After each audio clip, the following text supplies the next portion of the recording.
সুন্নিদের কোনো সম্পর্ক নাই। কথা বলেন না ঠিক কিনা? আর যারা পীর মাশায়েখ হবেন, পীর মাশায়েখ হওয়ার জন্য শর্ত আছে, সবাই পীর হইতে পারবে না।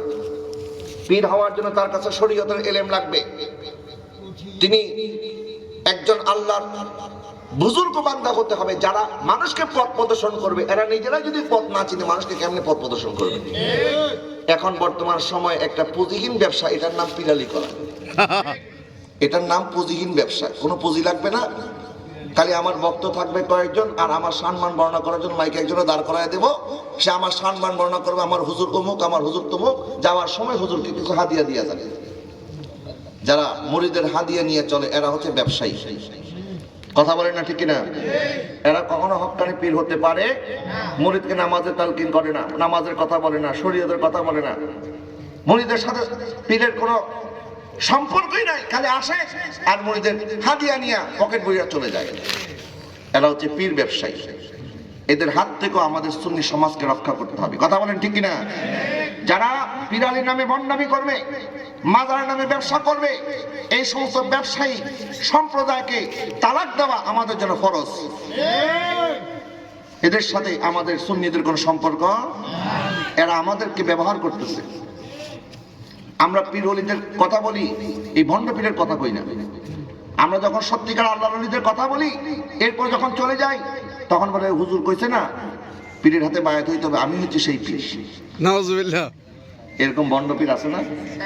অনেক কুরুস মাহফিলের মধ্যে আমরা দেখি আমাদেরকে অনেক সময় দাওয়াত করে, আমরা ওয়াজ মাহফিল শেষ করে চলে যাই, 12টা বাজ থেকে আবার গান শুরু হয়ে যায়। আছে না? না এরকম যে উরুসের মধ্যে গান বাজনা হয়, এটা কি কোনো উরুস? বলে না উরুস। আল্লাহর ওলিরা কোনোদিন গান বাজনা করেছে? গান বাজনার পক্ষে তারা না, এরা তো গান বাজনাকে মিটিয়ে দেওয়ার জন্য এসেছিল। এরা গান বাজনার বিরোধী ছিল, এগুলি শরীয়তে হারাম।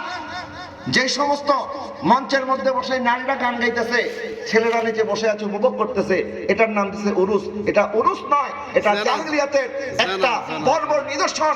এদেরকে ঝাঁটা পিটা করে গ্রাম ছাড়া করা দরকার। কথা বলেন ঠিক কিনা?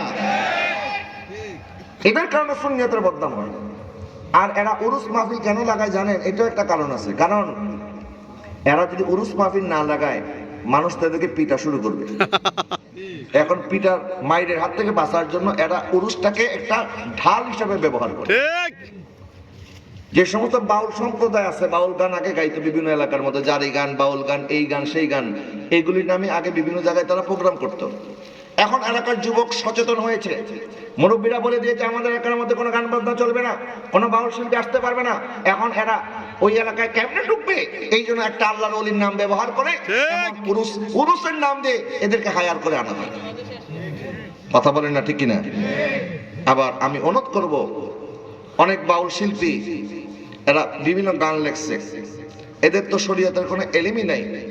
এরা মনের আবেগে অনেক সময় অনেক লেখালেখি করে, কিছুটা অনেক সময় আমাদের কাছে সুর ভাটিয়ালি সুর, সুর শুনলে তো সবাই পাগল হয়ে যায়। ঠিক এই সুরের কথা সুর নকল করতে গিয়ে এখন কি বলতেছে তার নিজেরই খবর নাই।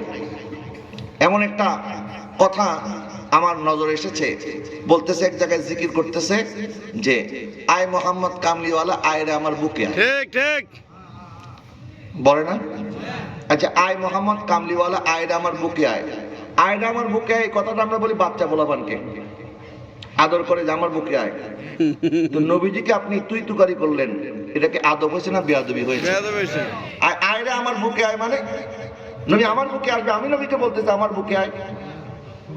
কত বড় গোস্তাকি আমার রাসূলের সামনে করতেছে, ওই বক্তা নিজেও হয়তো জানে না।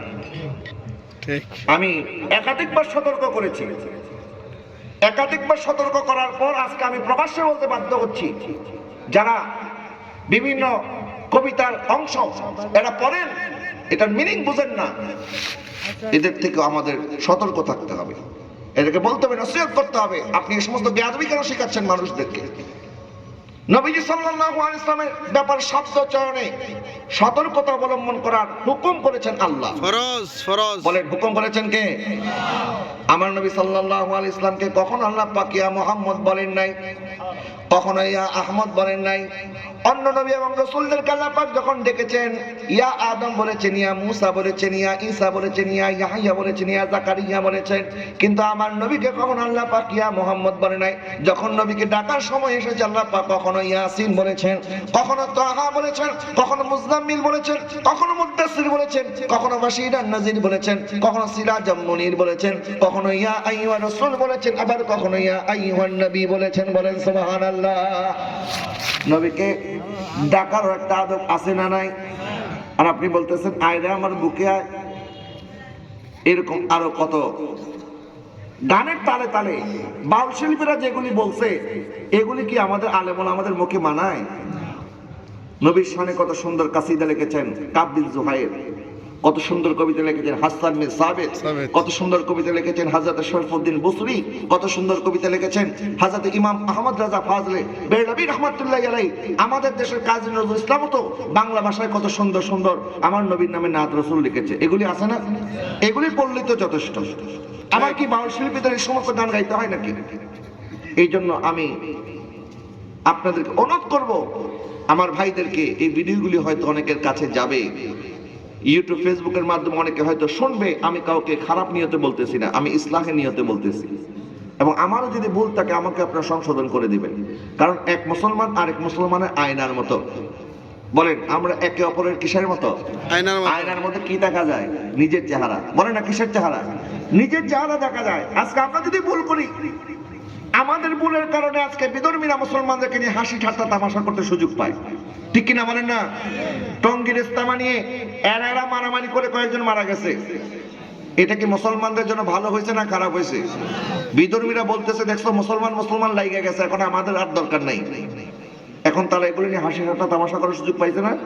পেয়েছে। এই জন্য আমি বলবো মুসলমান আমাদের ঐক্যবদ্ধ হতে হবে।